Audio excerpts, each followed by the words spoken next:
Um, I want to touch for a minute on Tottenham, George, because I saw the Ornstein update a couple of days ago, and I thought, oh, hang on, what's going on here? What's happening here? You see it come through, you see the picture of Semenyo, and I don't know about you, I always look at the picture first, and then I go, oh, what's happening?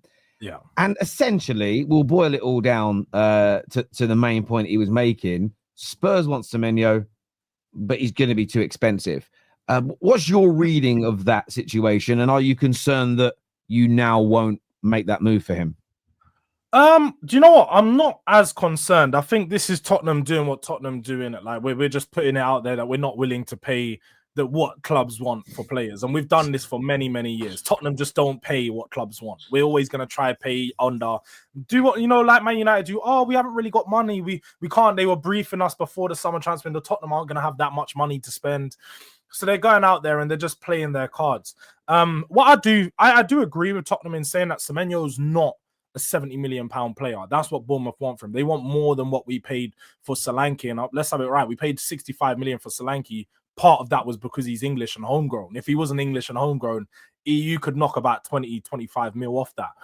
Now, Semenyo, when you look at the level of player and compare him to some of his other people that are at his level, the João Pedros, the Mbomos, players that are available in the market at the moment in similar positions at a similar level, you'd go and say, yeah, he's going to go for around £60 million. So I can't be mad at Bournemouth asking for that, because I think all these other players are all commanding this fee. So all clubs are just maintaining, and they're trying to, keep that competition that we're going to go with the fee that Brentford want for Mbomo. Just so if you don't get Mbomo, you get Semenyo. If you don't get, it's going to be a knock-on effect when you look at it that way. I'm not entirely mad at the situation at the moment. I've been very calm with Tottenham's transfer window as a whole, because for one, I'm a European champion. Let's have it right. So I'm still in the celebration mode.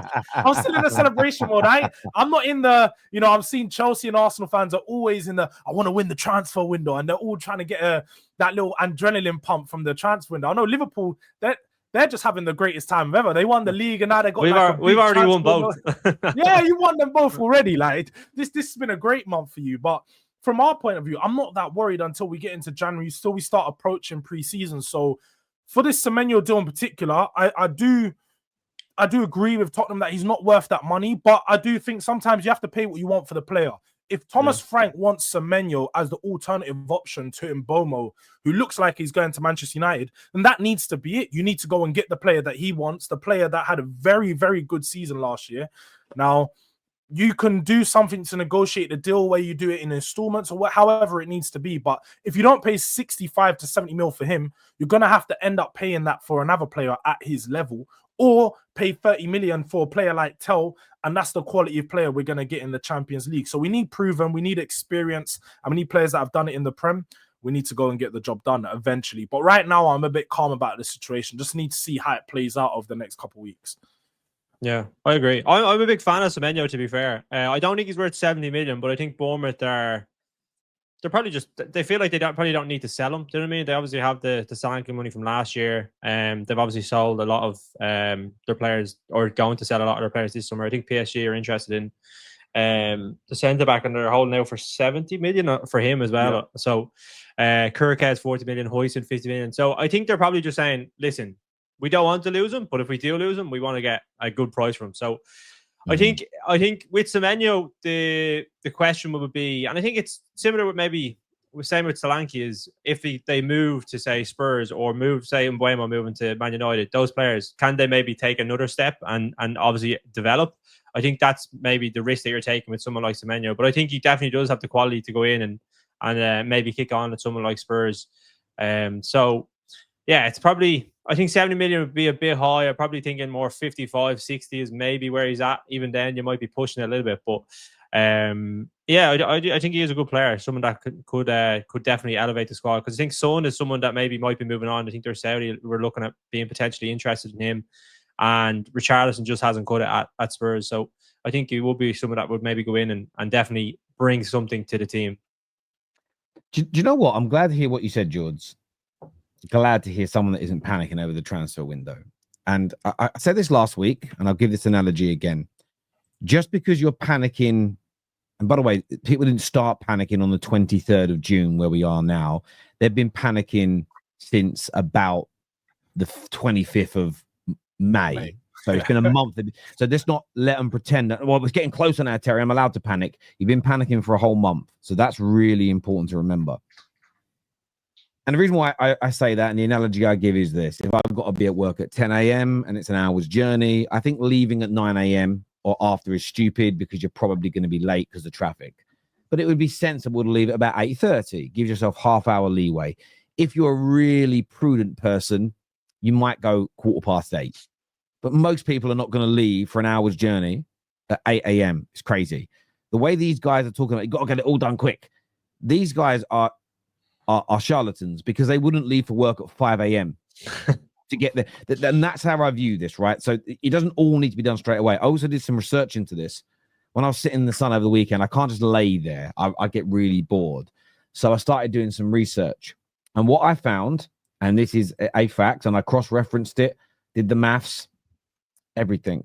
So between 1992 and 2025, so the Premier League era, on average, only 10% of all transfers made and completed, so players in, by the top 6 clubs in England. And I use the top 6 clubs because we're the richer ones who should find it easier theoretically to sign players. The top 6 clubs have completed only 10% of their entire transfers each summer in the opening week, i.e. the last 7 days of the transfer window. The highest the percentage has ever been, and it happened on 2 occasions in 2005 and 2010, was 15%. And this is why, although on the surface, we need to get that business done now. Look what Liverpool doing. We've got to get it done now. We've got to improve. I get it. But then you have to look at the trends and the reality.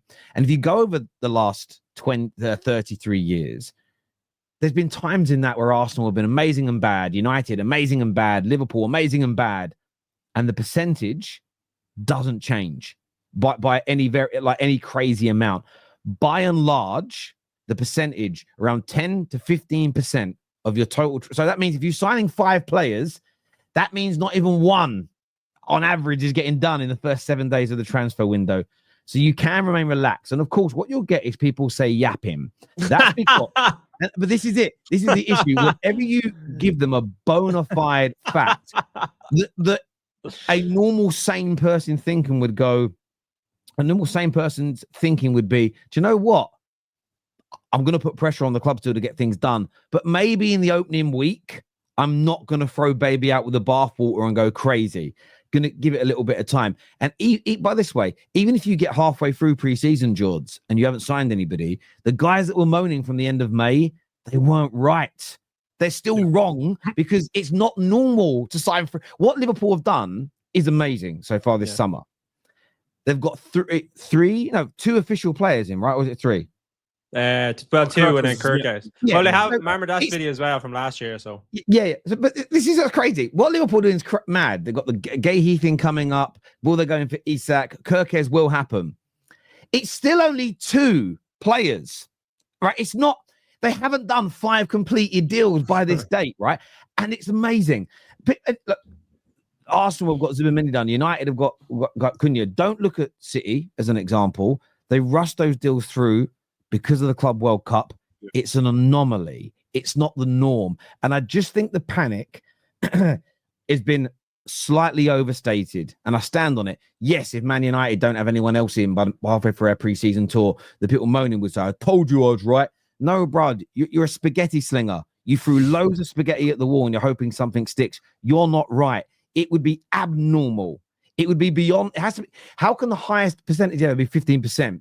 Suddenly we're setting this new standard where 50% of all your transfers have got to be done by the first week of the transfer window. That's just ridiculous. It's a standard you're setting so you can moan because you know it's never going to happen. And I've got the facts for that. 10% is the average. And a lot of our clubs have done around about 10% of our business. It's just normal. So I'm glad to hear you, George, ain't panicking yet because it's genuinely crazy. It's genuinely crazy. I think the main thing is that like you get the signings in before the end of the window. Do you know what I mean? I think like obviously throughout a transfer window, because there's so much speculation, you'll see like reports coming out, Fabrizio, Ornstein, unreliable journalists, rumors, everything. So people are kind of, their attention is constantly being triggered about like, oh, are we going to get this player? Are we not going to get this player? Are we going to pay this amount? What's the wages? So we're constantly talking about transfers. And when nothing is getting done, people get frustrated. But at the end of the day, it matters who you bring in and how you obviously that impacts the season. Like you look at Liverpool last year, there was so much chaos around Liverpool not signing any players with a new manager coming in, and the fact that we fell off in terms of our legs the season before. They bring in Chiesa for 12 million, and then they go on and win the Premier League. So like, what do we know what we're talking about? Do you know what I mean? Well, this is the thing. Someone here, sorry to interject. Someone says, Terry, stop doing your transfer videos. And no, because I'm calm. I like talking about them. I'm not losing my mind. You get off the fucking internet, you pleb. It's nothing to do with me. I enjoy it. And if we miss out and I'm angry, I still enjoy that. This is the way I view it. Some things in this world make me angry, like losing a football match. But that's part of the journey of being a football fan, is losing. If losing football matches genuinely makes me miserable, and this is what I say, I've got to this point now with football fans. If watching football, which has a lot of losses in it, in fact, most teams lose more than they win. How do we know this? Well, there's 150 years of football in England. So that means there's been 150 league titles fought for, 150 odd FA Cups fought for. There's been 60 or 70 Carabao Cups played for. There's been, I don't know now how many Champions Leagues have been played. Let's just say there's 80. Simple math shows that all of us lose more of them than we win. And if losing these things puts you into a level of depression that you can't ever get out of, you shouldn't watch sport. It isn't for you. You need to do something where you nearly always win. I don't know what that is. By the way, no sport's good for you, because all sport is like that. And that's the bit that I find frustrating. It's that every minute is like panic and craziness. But what you're asking to change has been the same for 150 years and won't change. You are King fucking Canute. You are King Canute demanding the tide don't come in. It's genuinely, you're bona fiable. You're bona fiable if you think that it's going to change after. It's mad. No, I've got standards. No, you're fucking delusional. If you're going to, and I mean this, you're delusional if you're only ever going to be angry when your team doesn't succeed. You will always lose more than you win. Even Real Madrid, they don't have all they lose more La Liga titles than they win in their club's history. Does that mean you've got to be depressed until they have the highest percentage? It doesn't even make sense. You'll never enjoy the game. Anyway, we digress. Calm down a bit, people. You're absolutely wrong. And yes, it's yapping. What that means is, oh, yeah, he's right, actually. But I want to live in this delusional world and be angry. I know it's the only way some people get attention online, but there we go. Yes, you are a proper melt. Proper melt. And that ain't how you talk either, brother. I know if you were near me, you wouldn't be speaking like that. It'd be like, oh, can I have an autograph, please? All shy, putting your arm around me for a picture. Do you know what I mean? That's a joke. Yeah, it's just, I had to let it out, man. I had to let it out because I'm just been watching so much stuff recently, and I'm like, what is going on? What is going on with people? It just feels abnormal. Morning, Terry, Jaws, and Jamie. Hope you and your families are well. Big up, Sam, man. Thank you. Thank you, Sam. Yes, all good here. And thank you to Mustafa for becoming a brand new member of the Football Terrace as well. We appreciate that massively here. We really, really do. Terry could be a motivational teaching class to the Gen Z idiots and you'd be a hit. But it ain't just Gen Z, bro. It's people my age as well. And this is what I find the weirdest about people my age doing it. It's like, how did you even fall in love with this game? It doesn't even make sense. You loved it at some point. Now you're angry about every facet. And not much has really changed. Not much has changed. And this is the funniest bit. If it's the media and the PR and everything else, then just get off the internet and just watch the games. Don't go near the rest. That's the bit I don't understand. So I hate transfer news. Then why follow it? Delete X for the whole summer. You don't need it because nothing's happening in football, right? Delete it. Stay away from it. You don't need to be here. I'm scared of bees and wasps. Do you know what I do? I don't go anywhere near them. I don't go, I'm going to start a new hobby. I'm going to be a beekeeper. It wouldn't make any sense. If you hate transfers, don't engage. It's so strange, man. So strange. So strange. It really, really is. Super chat here says emotion is king nowadays. Context takes a backward seat because people just want to have their emotions validated, which is why I have an issue when Terry takes time and energy explaining things for context. These people don't care. Yeah, maybe that's what it is. Maybe that's true. That is true. People but I think in the world of social media as well, people can be very impatient. Or if you're online, or like even like on Twitter, you get a lot of clickbaiters. You know what I mean? That put up stuff and they just drive engagement or so and stuff. Even sometimes they create fake stats just to drive engagement. So I think in the world of say transfers, where it is very speculative, people obviously can nibble at that or can get frustrated why things aren't happening. Especially like sometimes there's rumors that go around and it's completely false, and they'll be like wondering why it's not happening. Do you know what I mean? So yeah, it's just you kind of have to find your way through all the through all the dirt. I think one thing people fail to realize is sometimes we're just like reporters in a way. We're not actually journalists. So when you talk about transfer news and they say, "Oh, don't make videos about them again," we're just giving our opinion on the story and giving you what we feel it will do for the club. Not actually telling you, this is going to happen on this day, this time. No one. We're just spreading the news. This is it. And this is the thing. And this is it. If you don't like that kind of content, that is what 95% of the summer content is. Just don't go on YouTube. This is the matter. Even if you see my video, do you know what you can do? Is scroll past it. You clicking on and going, I don't like this. You don't need to do it. Ricky Gervais said it perfectly. It's like going down to your local town, and every town in England, every town and village has like a notice board. And there's loads of stuff on there, yoga lessons, dog walking, ironing services. And Ricky Gervais said it's like seeing someone who's offering guitar lessons, phoning them up and going, I don't want guitar lessons. It's again, and that's why sometimes you need the context and you need someone that sometimes call these things out, because you realize, actually, if you did that, that would be seen as mental. That would be seen as you're off your nut, mate. That is what if I told my friends, do you know what I did?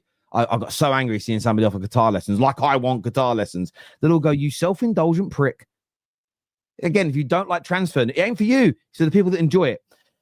Example being Liverpool 133 Premier League seasons, but only 20 league titles. Yes. So based on this logic of standards, every Liverpool fan should be angry because your win percentage is good. But look how many you lost. This means out of 113 league, there's 113 times you've entered the league and not won it. You're a disgrace, bruv. That is disgraceful. You know, what a disgrace. You're not winning enough. It's crazy. It doesn't make, again, when you extrapolate these points, it's not that you shouldn't be angry that your club hasn't done business per se, but it's when you start to think logically and go, actually, is my train of thought right? You start to look at it and go, actually, maybe I'm going a bit too far and a bit too extreme.